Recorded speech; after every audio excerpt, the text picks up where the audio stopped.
Hey everyone, welcome to Raj economics and commerce classes. मैं हूं नीरज कुमार और अब मैं आप लोगों के बीच आ गया हूं इंडियन इकोनॉमी का सेक्शन लेकर के।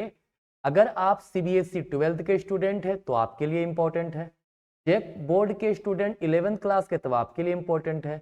मतलब जो भी इंटरमीडिएट में पढ़ रहे हैं, है ना, जो भी आईकॉम कर रहे हैं या इंटर ऑफ आर्ट्स कर रहे हैं, ठीक है, उन सब के लिए अगर इकोनॉमिक्स में आपका इंडियन इकोनॉमी का सेक्शन है तो आपके लिए काफी इंपॉर्टेंट है। ये चैप्टर नंबर 1 है, जिसे भी डिस्कस करेंगे Indian economy on the eve of independence. Clear? चलिए देर ना करते हुए डायरेक्टली टॉपिक समझते हैं, है ना। देखिए, कहता है अगर हम लोग बात करें इंडियन इकोनॉमी का तो at the time of independence, है ना, जब हमारा देश आजाद हुआ था 1947 में, है ना, तो उस समय इंडिया का हालात कैसा था, इंडियन इकोनॉमी किस प्रकार का इकोनॉमी था, है ना, उन सब के बारे में डिस्कस करने वाले हैं। क्लियर? तो उसमें सबसे पहले डिस्कस करेंगे colonial exploitation of Indian economy under British rule.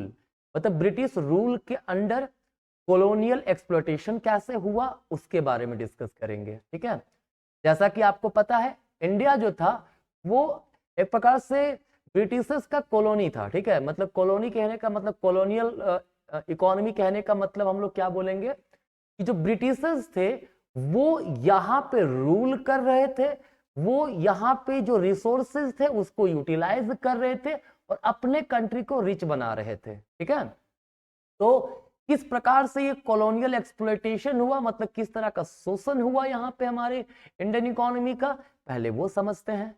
अगर सबसे पहला बात करें एग्रीकल्चर सेक्टर का, तो कहता है एग्रीकल्चर सेक्टर में बेसिकली क्या था ना, बहुत सारे सिस्टम लागू कर दिए गए थे।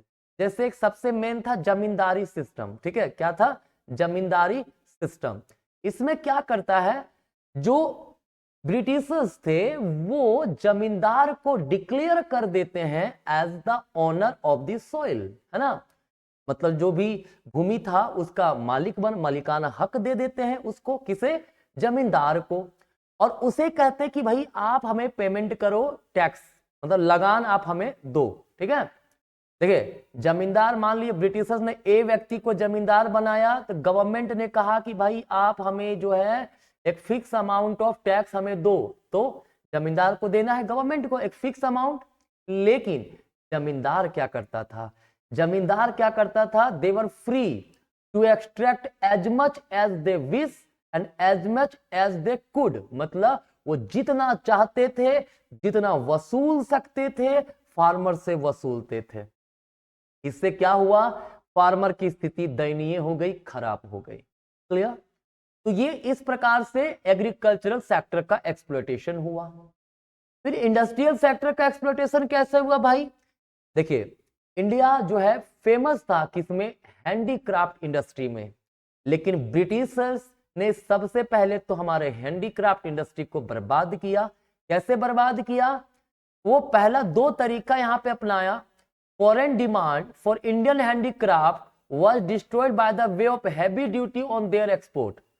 अगर इंडिया से हैंडीक्राफ्ट प्रोडक्ट मतलब एक्सपोर्ट हो रहा है तो उसमें काफी हैवी ड्यूटी लगा दिया जा रहा था। इससे क्या हो रहा था, हैंडीक्राफ्ट प्रोडक्ट जो हमारे देश के थे वो काफी महंगे हो जा रहे थे, फॉरेन में डिमांड घटने लगा। क्लियर?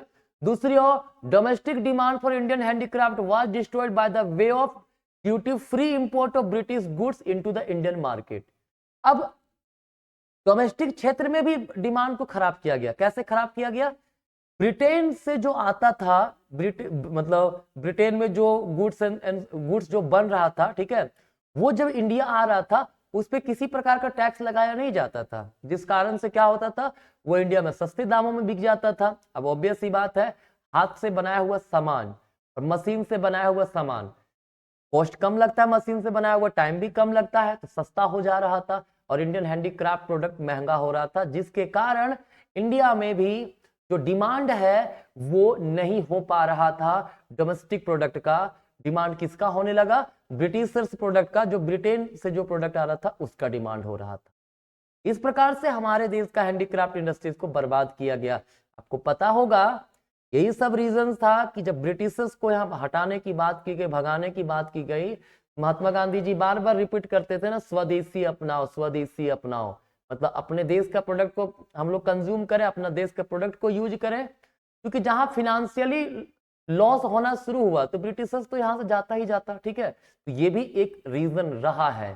ठीक है, चलिए दूसरा ये हो गया colonial exploitation of agriculture sector, फिर colonial exploitation of industrial sector भी हो गया। अब क्या था, colonial exploitation of international trade. कहता है इंटरनेशनल ट्रेड का भी बेड़ा गर्क करके रखा इंडियन इंटरनेशनल ट्रेड को, कौन, ब्रिटिशर्स ने। कैसे किया, क्या किया, duty free export of Indian raw material to fulfil industrial need to in Britain. कहता जो इंडिया से जो प्रोडक्ट जा रहा था ना, जो इंडिया से अगर रॉ मटेरियल अगर हम लोग बेच रहे हैं, ठीक है, तो उसमें किसी प्रकार का टैक्स सरकार नहीं लगाती थी। ठीक है, तो इंडियन रॉ मटेरियल का डिमांड विदेश में पूरा होने लगा। ठीक है, और duty free import of Britishers good, जो ब्रिटेन से जो गुड्स आ रहे थे हमारे देश में, उस पर भी टैक्स नहीं लगाया गया। तो इंडियन मार्केट में ब्रिटिशर्स प्रोडक्ट का, फिनिश्ड गुड्स का डिमांड होने लगा। ठीक है, और इंडिया का रॉ मटेरियल का डिमांड विदेश में होने लगा।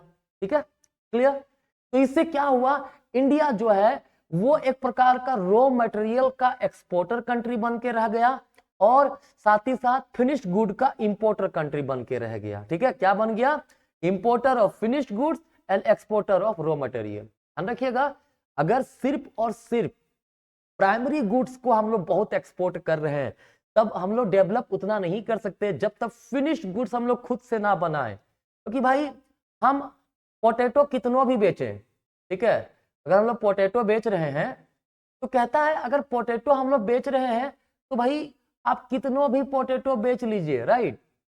अगर चिप्स की बात आए, है ना, अगर वो हम ब्रिटेन से खरीदे तो अच्छा खासा पेमेंट हमें करना पड़ रहा है ना, मतलब। ठीक है, तो वही कहता है प्राइमरी गुड्स को आप भले बेचिए, ठीक है, तो वो बहुत सस्ता में बिक रहा है ना, और आप फिनिश्ड गुड्स को खरीदिए उसी से बना हुआ गुड्स में ज्यादा पैसा दे करके, ठीक है, तो हमारा कंट्री कहाँ बहुत अच्छा डेवलप होगा। क्लियर है।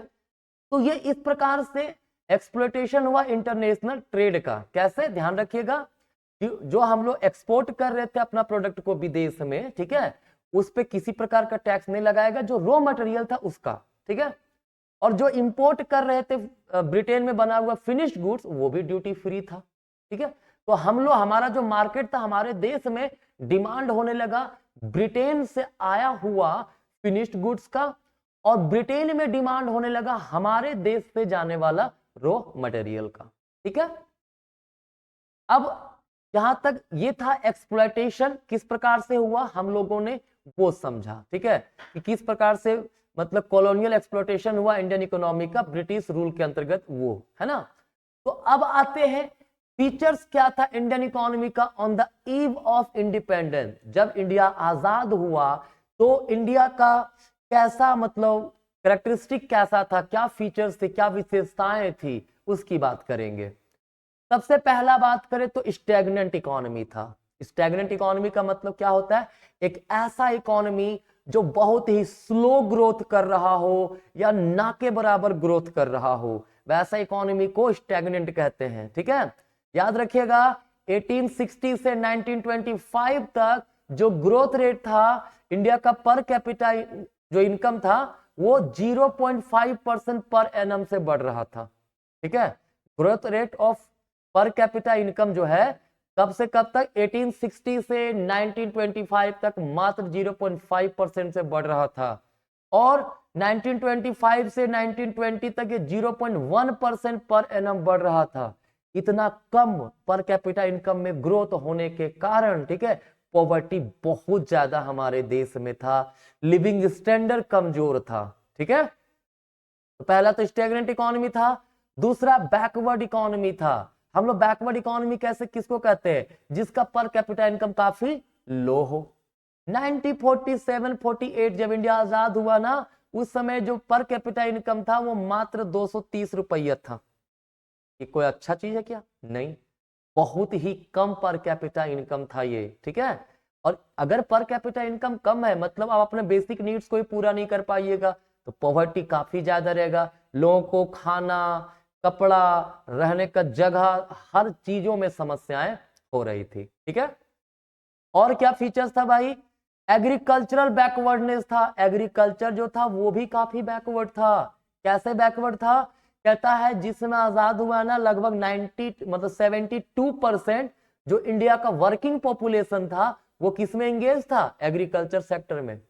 लेकिन जो देश का जीडीपी था उसमें उसका कंट्रीब्यूशन मात्र 50% था। समझिए, मैक्सिमम पॉपुलेशन इंगेज है एग्रीकल्चर में, तो जीडीपी में भी मैक्सिमम उसका सब कंट्रीब्यूशन होना चाहिए। जीडीपी का मतलब होता है ग्रोस डोमेस्टिक प्रोडक्ट, ठीक है, जो डोमेस्टिकली प्रोड्यूस्ड गुड्स हुआ उसका मार्केट वैल्यू, राइट। तो कहता है अगर 72% पीपल उसमें जुड़े हुए हैं तो जीडीपी में कंट्रीब्यूशन भी तो सबसे ज्यादा उसी का होना चाहिए ना, लेकिन मात्र 50% कंट्रीब्यूशन था। ये क्या दिखाता है, दिखाता है एग्रीकल्चर बैकवर्ड था। लोग तो बहुत जुड़े हुए थे लेकिन उससे प्रोडक्शन बहुत अच्छा नहीं हो रहा था, ठीक है। प्रोडक्टिविटी काफी कमजोर थी, मतलब जहां पे हम लोग प्रोडक्शन करते हैं, ठीक है, वहां पे उत्पादन क्षमता काफी कम था। वीट का प्रोडक्शन पर हेक्टेयर मात्र 660 किलोग्राम था और राइस का 665 किलोग्राम। अभी का आप डेटा देखिए बहुत ज्यादा बढ़ा हुआ है, मतलब सही से फर्टिलाइजर्स वगैरह नहीं था, लोग साइंटिफिक वे में प्रोडक्शन नहीं करते थे, एग्रीकल्चरल वर्क नहीं करते थे, ठीक है, सॉइल टेस्टिंग वगैरह नहीं होता था, तो एग्रीकल्चर बैकवर्डनेस तो रहेगा ही रहेगा। फूड ग्रेन प्रोडक्शन भी जो था ना वो इतना था कि एक प्रकार से बोला तो सब्सिस्टेंस लेवल जो जीवन निर्वाह के लिए चाहिए वो भी सही से नहीं हो पाता था, ठीक है। 1947 में कहा गया, 47-48 में मात्र 527 लाख टन का जो था वो फूड ग्रेन का प्रोडक्शन हो रहा था, तो बहुत अच्छा अकॉर्डिंग टू द पॉपुलेशन बहुत अच्छा नहीं था। क्लियर। तो मतलब हम लोगों ने क्या क्या समझा अभी तक कि स्टैग्नेंट इकोनॉमी भी था, बैकवर्ड इकोनॉमी भी था, एग्रीकल्चर बैकवर्डनेस था, इंडस्ट्रियल बैकवर्डनेस भी था। कैसे था, अभी मैंने बताया था कि इंडिया में हैवी इंडस्ट्रीज वगैरह तो थे नहीं, यहाँ पे तो हैंडीक्राफ्ट इंडस्ट्री के लिए फेमस था ये, ठीक है। तो इस कारण से एक तो हैंडीक्राफ्ट इंडस्ट्री को बर्बाद करके धर दिए थे ब्रिटिशर्स ने। कैसे, अभी मैं डिस्कस किया उसके बारे में, है ना, कि इंडिया को रॉ मटेरियल का एक्सपोर्टर कंट्री बना के धर दिया गया, है ना, और फिनिश गुड का इंपोर्टर कंट्री बना के धर दिया गया। तो इसके कारण क्या हुआ, इंडस्ट्रियल बैकवर्डनेस भी हमारे देश में बना रहा, ठीक है। जितने छोटे मोटे इंडस्ट्री सब तो बर्बाद ही हो गए थे, क्योंकि कहां से कंपटीशन करते वो ब्रिटिशर्स हैवी इंडस्ट्रीज के प्रोडक्ट का। क्लियर। तो अब इसके बाद आता है क्या, पॉवर्टी। ये तो ऑब्वियस सी बात है, अगर एग्रीकल्चरल बैकवर्डनेस रहेगा जहां पे maximum population they are engage in agriculture, ठीक है, और एग्रीकल्चर ही बैकवर्ड है तो लोग तो पुअर रहेंगे ही रहेंगे ना। काफी लोग अनएम्प्लॉयड थे, ठीक है, जो व्यक्ति हैंडीक्राफ्ट इंडस्ट्री से जुड़े हुए थे, हैंडीक्राफ्ट तो बर्बाद हो गया, तो लोग सीधा का सीधा बेरोजगार हो गए, अनएम्प्लॉयड हो गए, और अनएम्प्लॉयड होंगे, अनएम्प्लॉयमेंट जहां आएगा पॉवर्टी तो आएगा ही आएगा ना। क्लियर। और क्या था, पुअर इंफ्रास्ट्रक्चर भी था। कहता है कम्युनिकेशन हो, ट्रांसपोर्ट हो, पावर हो, एनर्जी हो, इन सब का प्रोडक्शन काफी अच्छा नहीं हो रहा था। 1948 में पावर जनरेशन जो था मात्र 2100 मेगावाट था, जो उस समय के जरूरत के हिसाब से बहुत ही कम था। रेलवे लाइन मात्र 53,596 किलोमीटर था। क्लियर। पक्का रोड हेड कवरेज इतना मात्र 155,000 किलोमीटर का ही था पक्का रोड, राइट। तो अभी के अकॉर्डिंगली काफी कमजोर था, साथ ही साथ जितनी आवश्यकता उस समय थी उसके हिसाब से भी इंफ्रास्ट्रक्चर अच्छा नहीं था। हम लोग बहुत ज्यादा डिपेंडेंट थे, किस पर, इंपोर्ट पे डिपेंडेंट हो गए थे। क्यों, क्योंकि हमारे देश में हैवी इंडस्ट्री थे नहीं, तो मशीन्स वगैरह के लिए विदेश पे, फॉरेन कंट्रीज पे डिपेंड करना पड़ रहा था। इसके अलावा बहुत सारे consumer goods, medicine, kerosene oil, bicycle, ये सब चीजें भी हम लोग क्या कर रहे थे, अब्रोड से इंपोर्ट कर रहे थे। क्लियर। इसके अलावा क्या था, कॉलोनियल इकोनॉमी, ये तो शुरुआत में डिस्कस मैंने कर दिया था कि इंडिया जो था वो कॉलोनियल इकोनॉमी था, किसका, ब्रिटिशर्स का। मतलब ब्रिटिशर्स यहाँ के जो रिसोर्सेज थे उन रिसोर्सेज को अपने देश में ले जा रहा था, ठीक है, और अपना देश को डेवलप कर रहा था। इसी को वेल्थ ड्रेन भी कहा गया, ड्रेन ऑफ वेल्थ, ठीक है।